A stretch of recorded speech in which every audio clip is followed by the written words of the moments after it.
दूसरी बात भाई और बहनों, जैसा कि बार बार परमात्मा दास के माध्यम से भी बुलवाते हैं और परमेश्वर ने भी आकर संकेतों में बहुत कुछ बता दिया। ज्ञान गंगा पुस्तक में भी संकेतों में बहुत कुछ लिखा हुआ है। आए दिन भविष्य वक्ता भी निरंतर अपनी भविष्यवाणियों के माध्यम से तरह तरह की पुस्तकें दिखा के, जो हजारों साल पहले लिखी जा चुकी हैं वर्तमान समय के लिए, वो लोग दिखा रहे हैं कि भाई ये युग परिवर्तन का समय चल रहा है।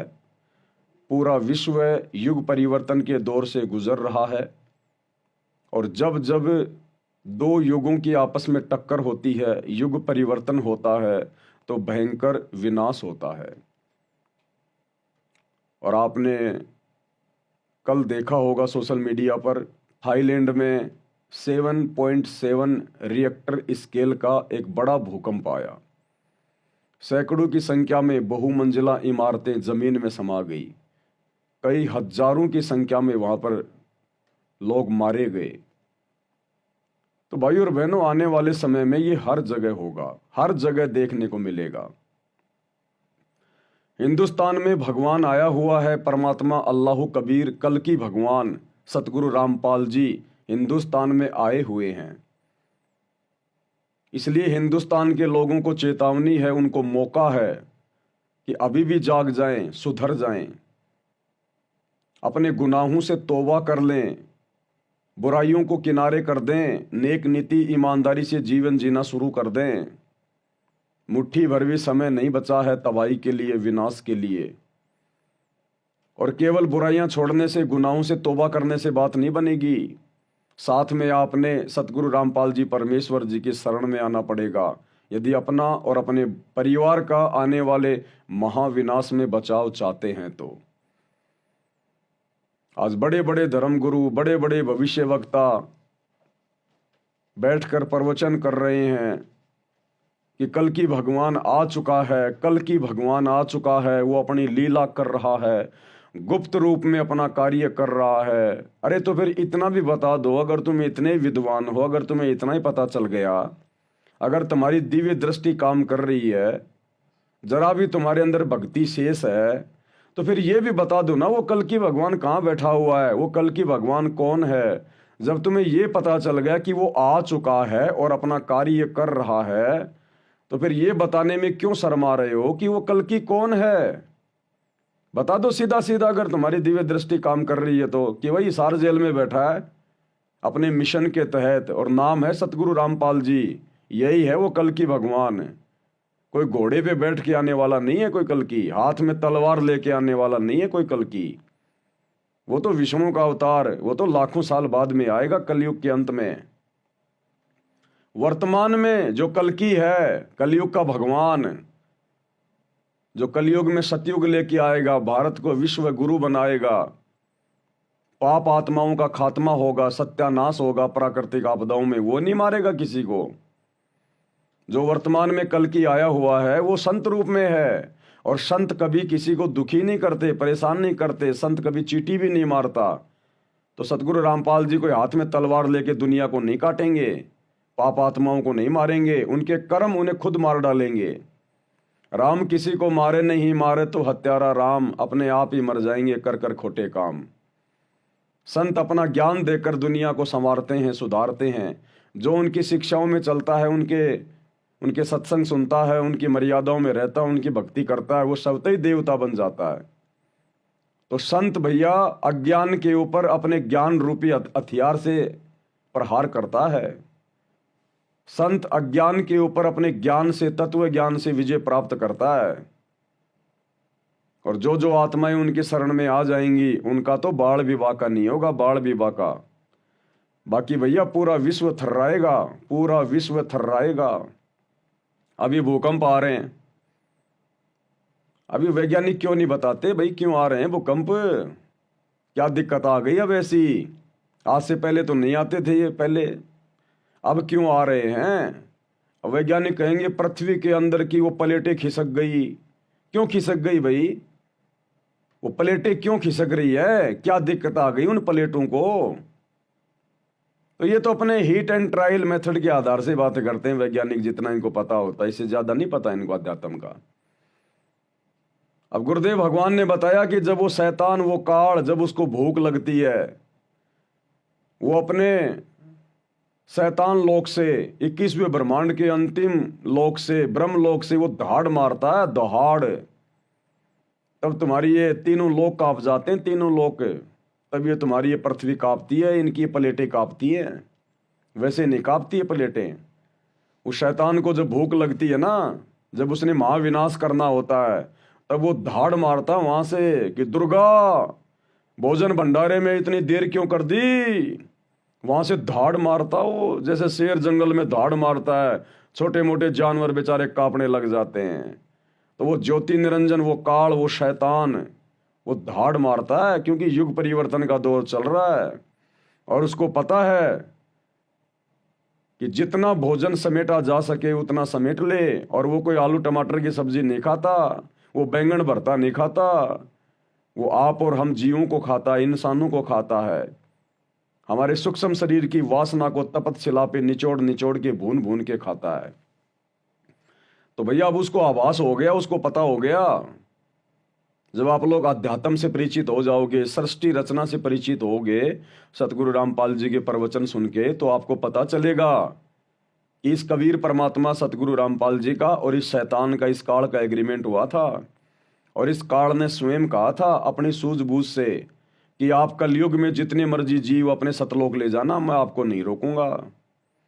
तो अब इस काल को पता है वो कलयुग की बिचली पीढ़ी आ चुकी है और अब जीव आत्माएं मेरे लोक से जाएंगी, मेरा भोजन मेरे घर से बाहर जाएगा। तो भैया वो कोशिश करेगा ज्यादा से ज्यादा इंसानों को मारने का, ज्यादा से ज्यादा तबाही मचाने का।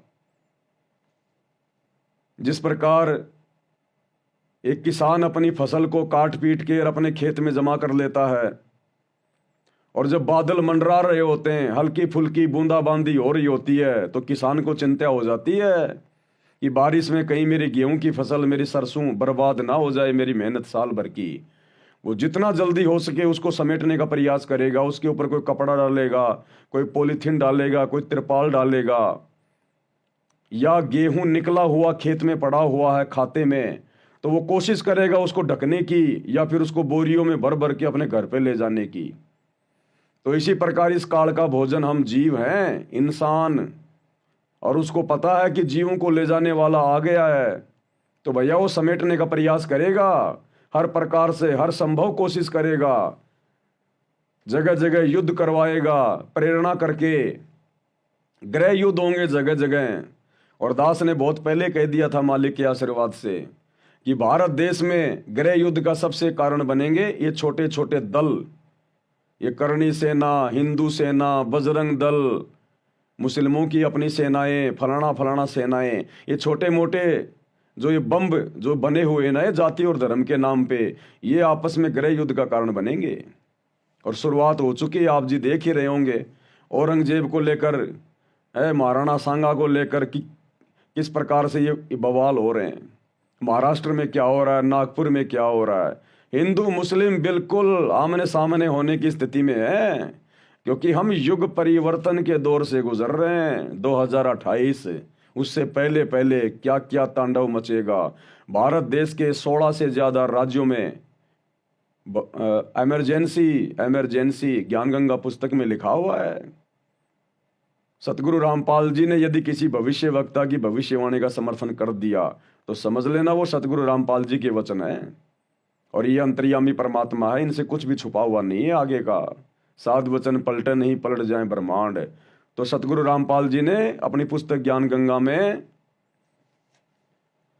साफ साफ लिखा हुआ है कि 16 से अधिक राज्यों में राष्ट्रपति शासन लागू हो जाएगा। भारत देश में ऐसी भयानक परिस्थितियां पैदा होंगी और विश्व युद्ध, उसके बाद ये अकाल पड़ना, भूकंप आने जगह जगह, अतिवृष्टि, अनावृष्टि, महामारियां आएंगी। कोरोना तो केवल एक ट्रेलर था छोटा सा, अभी कोरोना के बाप दादा निकल के आएंगे। बाप दादा कहाँ जाओगे, क्या खाओगे, सरकार नहीं देगी। ये सरकार नहीं देने वाली भैया। कोरोना में किसको दिया, कितना दिया, तुम्हें घर से बाहर भी नहीं निकलने दिया। ये हाल होगा आने वाले समय में। अब पता चलेगा कि भक्ति क्या है और भगवान क्या है। उन बकवाद करने वालों को अब पता चलेगा कि भक्ति क्या होती है, कल की भगवान कौन है, कहाँ है, तब पता चलेगा। जब उन भयानक परिस्थितियों में तुम्हारे ये देवी देवता, हिंदुओं के सारे देवी देवता, आचार्य शंकराचार्य चूहों की तरह ये बिलों में घुस जाएंगे। ये मुसलमानों के ये नकली खुदा, पीर, पैगंबर, ये सब बिलों में घुस जाएंगे। तुम्हारे रिश्तेदार, तुम्हारी अपनी संपत्ति, तुम्हारा वो पद, तुम्हारे वो मंत्री संतरी, ये दुबकते हुए नजर आएंगे। तब तुम्हें पता चलेगा कि परमात्मा कौन है, कौन बचा सकता है। तब तुम्हें वो हिसार जेल में बैठा हुआ सतगुरु रामपाल जी भगवान तुम्हें परमात्मा दिखाई देगा। ज्ञान से दुनिया मानती नहीं है ना, लातों के भूत कभी बातों से थोड़ी मानते हैं। इसलिए ये देश विदेश में जो घटनाएं हो रही है ना, ये प्राकृतिक घटनाएं, जैसे थाईलैंड में भूकंप आ गया अभी, ये पूर्व चेतावनी है हम भारतवासियों के लिए कि कम से कम तुम तो जाग जाओ, तुम तो पहचान लो अपने बाप को, अपने परवरदिगार को। सत्संग सुनने में क्या जाता है, झटके थोड़ी लग रहे हैं। सारा दिन मोबाइल में बकवाद भी तो देखते हो दिन रात। सत्संग सुनने में तुम्हें जोर आता है, तुम्हें दिक्कत आ रही है। आने वाले समय में पता चलेगा तुम्हें। वो फिल्में, अश्लील गाने, शराब पार्टी, खाना पीना, पिकनिक, वो तुम्हारे कुछ काम नहीं आएगा। ये पूर्व चेतावनी है भाई। आने वाले 3 से 4 वर्षों में क्या होने वाला है किसी को आइडिया भी नहीं है, आइडिया भी। भविष्य के बारे में कोई राजनेता नहीं जानता का, ये नकली साधु संत नहीं जानते। भविष्य के बारे में भगवान बताता है, और भगवान ने, सतगुरु रामपाल जी ने सब कुछ बताया हुआ है। तो आने वाले समय में बचाव केवल उन्हीं आत्माओं का होगा जो या तो वर्तमान में सतगुरु रामपाल जी की शरण में रह के भक्ति कर रहे हैं, या फिर जिनमें धार्मिकता शेष है, जो धार्मिक आत्माएं हैं, जो गलत काम करने से बेचारे डरते हैं, जो शाकाहारी हैं, कोई नशा नहीं करते, कोई बुराई नहीं करते, बेवजह किसी को दुखी नहीं करते, परेशान नहीं करते, या फिर उस प्रकार की आत्माएं बचेंगी। बाकी भाड़े के भाव जाएंगी, भांग के भाड़े। जय गुरुदेव पंथ के प्रवर्तक श्री तुलसीदास जी यहां तक अपनी भविष्यवाणी में बोल के चले गए कि 12-12 कोस तक दीपक जलते दिखाई देंगे। यानी जनसंख्या इतनी कम हो जाएगी, 12-12 कोस, यानी 30-30, 40-40 किलोमीटर पर आपको कहीं कहीं इंसान दिखाई देंगे, आदमी। लाशें उठाने वाला नहीं मिलेगा कोई, लाशें उठाने वाला।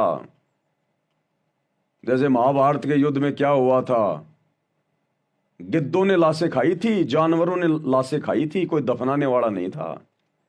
ये हाल होगा आने वाले समय में, और ये होगा तभी हम भक्तों की भी आंखें खुलेंगी। हम भगत जो 3 समय की आरती कर लेते हैं, थोड़े बहुत मंत्र कर लेते हैं, और बाकी ठीक है अपनी दुनियादारी में रमे हुए हैं, ये परमात्मा भक्तों को भी अंदर से दहलाएगा, अंदर से हिला के रखेगा अपने भक्तों को भी। जब तक हमें अंदर से ये आभास नहीं होगा ना कि ये कितना गंदा लोक है, हम जिस काल के लोक में रह रहे हैं ये कितना गंदा है, तो ये परिस्थितियां हमारी आंखों के सामने जब होंगी, घटती हुई नजर आएंगी, तब हम भक्तों की आत्मा दहल जाएगी, ये मन पापी सहम जाएगा कि वास्तव में ये तो गंदा लोक है। अभी तक तो केवल हम सुन रहे हैं, अभी तक तो गुरुजी सुना रहे हैं और हम सुन रहे हैं। अभी तो भाई केवल थ्योरी चल रही है। अच्छे से समझ में जब आता है जब टीचर विद्यार्थियों से प्रैक्टिकल करवाता है। तो अभी तक तो हमने केवल सुना है। अभी आने वाले समय में परमात्मा दिखाएगा कि गंदा लोक क्या होता है, तो भक्तों का भी दिल अंदर से दहलेगा, डोल जाएगा, नफरत हो जाएगी कि यहां जीना कोई जीना नहीं है। अन्यथा सतगुरु की शरण में आने के बाद तो भैया सुख होते हैं, और सुख फिर इंसान को धीरे धीरे भक्ति भाव से दूर कर देते हैं। तो ये परमात्मा दूर होने देगा नहीं, ये ऐसे ऐसे झटके मारेगा, भक्तों को भी नानी याद आएगी, और फिर उन भक्तों को भी पता चलेगा कि गुरु जी की गैर हाजिरी में बरवाला कांड के बाद हमने क्या किया। जो बकवादे हम कर रहे थे गुरु के परिवार के साथ मिलकर, कोऑर्डिनेटरों के साथ मिलकर, उन बकवादों का फिर क्या रिजल्ट निकलेगा वो भी पता चलेगा, वो भी दिखाई देगा। तो भैया बकवादे करने से बचो, परमात्मा धरती पे है। ये मनुष्य जन्म केवल भक्ति के लिए मिला, बकवाद करने के लिए नहीं मिला है। तो भाई और बहनों, ये काल का लोक है। यहाँ आत्माएं ज्ञान से कम और लातों से ज्यादा मानती हैं। जो अच्छी आत्मा है वो तो सतगुरु के प्रवचन सुन के बुराइयां छोड़ देती हैं, लेकिन जो दुष्ट प्रवृत्ति के लोग होते हैं वो विषय विकार नहीं छोड़ते हैं। तो फिर उनको काल अपने तरीके से सीधा करेगा, फिर अपने तरीके से। तो अगर इन भविष्य वक्ताओं की, साधु संत महात्माओं की अगर दिव्य दृष्टि जरा भी अगर खुली हुई है, अगर भक्ति का लेस मात्र भी अंश अगर इनमें धर्म गुरुओं में अगर शेष है, तो बता दो ना फिर वो कल की भगवान कौन है, कहाँ बैठा है। जब तुम्हें इतना पता चल गया, वो धरती पे आ गया, अपना काम भी कर रहा है, तो ये भी बता दो कौन है, कहाँ है। शर्म क्यों आ रही है तुम्हें? भैया तुम नहीं बताओगे तो क्या वो आएगा नहीं। वो तो ज्ञान गंगा पुस्तक में साफ साफ लिखा हुआ मराठी भाषा में। जब वो 75 साल का हो जाएगा, अचानक से नरसिंह भगवान के जैसे प्रकट होगा पूरी दुनिया के सामने। सारी बातें लिख रखी हैं गुरुदेव ने गुप्त रूप में, ज्ञान गंगा में, मराठी भाषा में। नास्त्रदमस की भविष्यवाणी जो गुरुदेव ने लिख रखी है, उसका हिंदी अनुवाद क्यों नहीं किया गुरुदेव ने? क्योंकि उसमें बहुत सारे गूढ़ रहस्य हैं। तो ज्ञान गंगा में लिखा हुआ है, नास्त्रदमस कह रहा है कि जब वो सायरन, वो तत्वदर्शी संत जब 75 साल का हो जाएगा, अचानक से दुनिया के सामने नरसिंह भगवान की तरह प्रकट होगा। यानी पूरी दुनिया में सतगुरु रामपाल जी आएंगे फिर प्रकाश में, इस महाविनाश के दौरान, कि भाई बचाने वाला और कोई नहीं है, बस यही एकमात्र सहारा है। तब दुनिया को पता चलेगा ये कौन शक्ति है, क्या है ये। अभी तो भगत ही गफलत में जी रहे हैं। अभी तो भक्तों को ही अपने गुरु में भगवान नजर नहीं आ रहा। एक अपने जैसा 2 कोड़ी का जीव समझ रहे हैं अपने गुरु जी को, और एक कागज का टुकड़ा, वो कबीर की मुर्दा फोटो दाढ़ी मूछ वाली, उसको भगवान मान के पूज रहे हैं। जून के महीने में कबीर प्रकट दिवस मना रहे हैं। अभी तो भक्तों को ही नजर नहीं आ रहा भगवान, दुनिया वालों को कहां से नजर आएगा। तो ये दुनिया को बंदर दिखाएगा भगवान आने वाले समय में। भाई जो गुरु वचन पे डट के, कट गे फंद 84 के, कट गे फंद 84 के, कट गे फंद 84 के।